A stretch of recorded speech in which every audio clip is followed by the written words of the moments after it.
반갑습니다. 전문 자격사의 완전한 자존을 돕는 컨설팅 기업 퀀텀 스텝스 공동대표 스몰자이언츠입니다. 오늘은 저희 초월반 15기 중에 새로 컨설팅 대열에 합류하신 세무사님 한 분을 만나고 왔습니다. 이분은 첫인상이 정말 선해 보이셔서 저도 더 마음을 열고 대화를 할 수가 있었는데요. 매주 있는 초월반 수업에서도 상당한 열의를 보여주셔서 기억에 남는 분이었는데 이렇게 긴 인연을 맺게 됐습니다. 먼저 이 세무사님의 고충은 영업이었습니다. 세무사님의 사연은 이렇습니다. 업을 하게 된 지 10년 정도가 지났는데요. 이제 어느 정도 기반은 잡혀 있고 그간 매년 조금씩 성장을 해왔다고 합니다. 그러던 것이 육아와 함께 잠시 영업을 제대로 못하게 되면서 처음으로 소득이 후퇴하게 됐고 그때 충격을 많이 받으셨다고 하네요. 저도 지속적으로 매출이 오르다가 전년도에 비해 처음으로 매출이 떨어질 때 상당히 힘들었던 기억이 있습니다. 저는 주변 영업을 아예 하지 않고 오롯이 인터넷과 콘텐츠만으로 수익을 올렸기 때문에 안 되는 이유가 수천 가지가 넘었죠. 네이버 블로그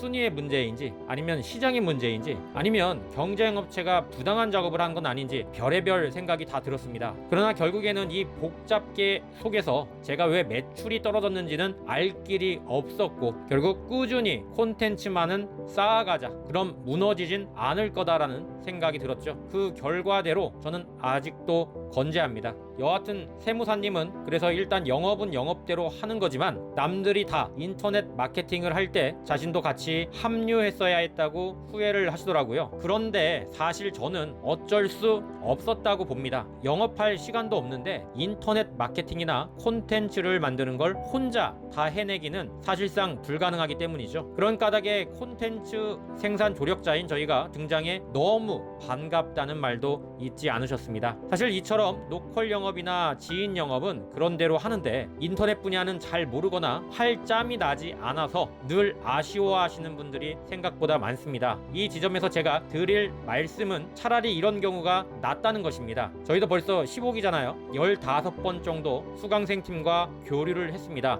한 팀에 여러 명이니까 100명 이상과 교류를 한 거죠. 저도 그래서 전문 자격사에 대한 인식이 많이 확장됐는데요. 일단 콘텐츠를 쌓아가는 방식의 마케팅은 시간이 소요됩니다. 따라서 버틸 기반만 있다면 그 시간을 이겨낼 수 있습니다. 그런데 아무것도 버틸 기반이 없다면 계속 조바심이 나서 곰이 100일 동안 쑥을 먹고 왕비가 되는 이 과정을 버티기가 너무 힘들다는 거죠. 그래서 로컬이든 지인이든 영업 기반이 있는 분들이 오히려 콘텐츠를 작성할 시간이 없는 것 같지만 끝까지 지속하는 경우가 많고 오히려 처음 시작해서 시간은 많지만 심적인 여유, 경제적 여유가 없는 분들이 좀 더 힘들어하는 경우가 많은 것 같습니다. 이런 맥락에서 저희 사자 마케팅도 최대한 빠르게 DB 창출을 하실 수 있게끔 돕는 방향으로 점점 커리큘럼을 구체화하고 있습니다. 다시 세무사님의 서사로 돌아가서 현재 직원 문제도 있었는데요. 직원 4명이 과거에 갑자기 동시에 그만두면서 업무마비가 왔고 바로 기장 담당자를 뽑기에도 어려워서 충원하는데 많은 에너지를 쏟았다고 하시네요. 알다시피 세무기장은 직원 위주로 돌아가기 때문에 직원이 우르르 그만둬버리면 기장 수임을 더 하고 싶어도 할 수 없는 경우가 많습니다. 이런 까닭에 사자 마케팅 컨설팅 중에 하나인 조직 운영 파트에 매뉴얼 만들기를 넣어 놓았습니다. 매뉴얼을 만들어 놓으면 기존 직원이 퇴사를 하더라도 인수인계 때문에 곤란한 일을 겪지 않아도 되거든요. 물론 매뉴얼이 인수인계를 100%까지 하기는 어렵지만 적어놓은 것만 활용해도 60% 어쩌면 70% 이상 커버를 해줄 수 있습니다. 이건 직접 저도